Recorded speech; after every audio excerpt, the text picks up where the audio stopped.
and I'm going to be talking a bit about conspiracy theories, their origins, and the kinds of consequences that we have seen over the years as they've become more and more relevant. You probably know a few conspiracies. You know, the John F. Kennedy assassination conspiracies, the flat earth, or the idea that everybody standing right here is only doing this so they can put TEDx on their UCAS. I don't think Mr. Keane is, so that's wrong. I mean, I'm not here for those sorts of theories today. I'm here to discuss some more fringe cases, which can follow some certain trends. A conspiracy theory itself is the belief that some certain organisation or institution, or even an individual, is responsible for a given event or occurrence. These theories are based on purposeful misinformation to try and convince people to believe what would otherwise not easily be believed.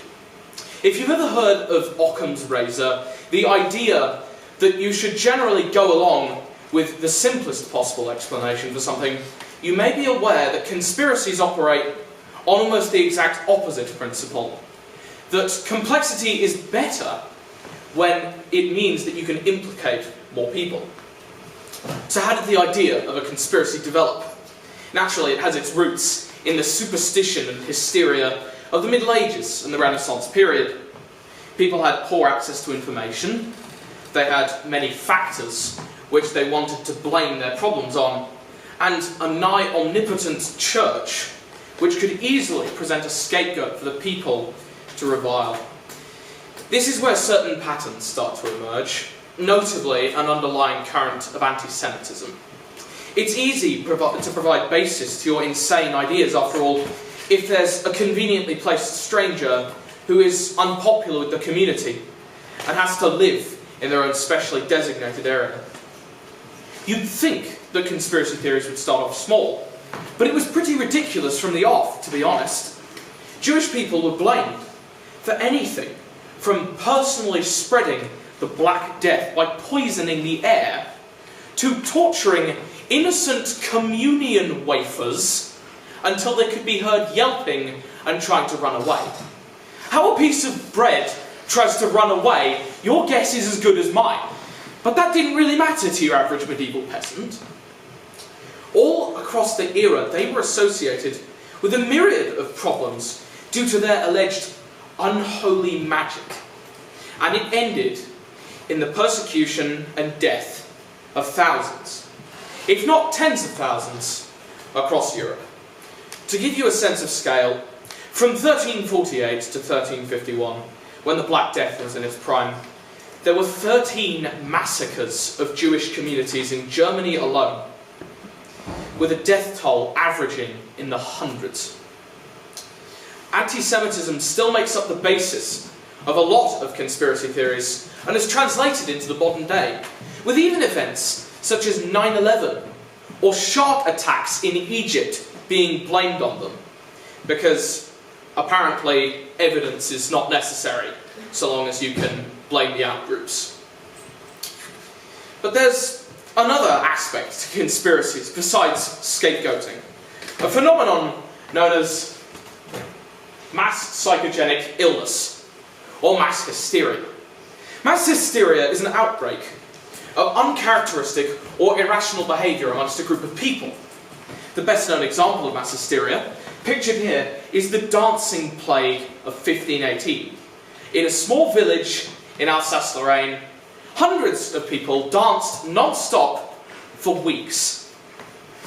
It's a strange and quite interesting, if a bit funny, event, right?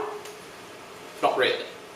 See, there are conflicting reports as to whether anybody danced themselves to death, but what is known is that there are other examples of mass hysteria which have resulted in very real deaths. No, not that. The witch trials in Europe are a golden example of the cross-section between mass hysteria and conspiracy.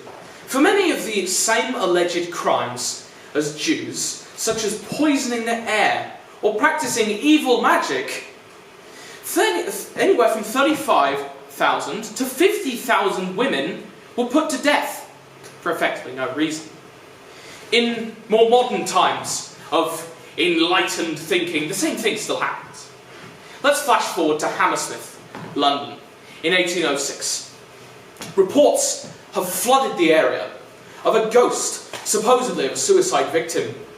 Sightings of a mysterious figure clothed in white, faintly glowing as it traverses the streets. A very familiar sort of hysteria begins to creep its way into the region, with men forming improvised militia, going out at night and trying to dispatch the ghoul.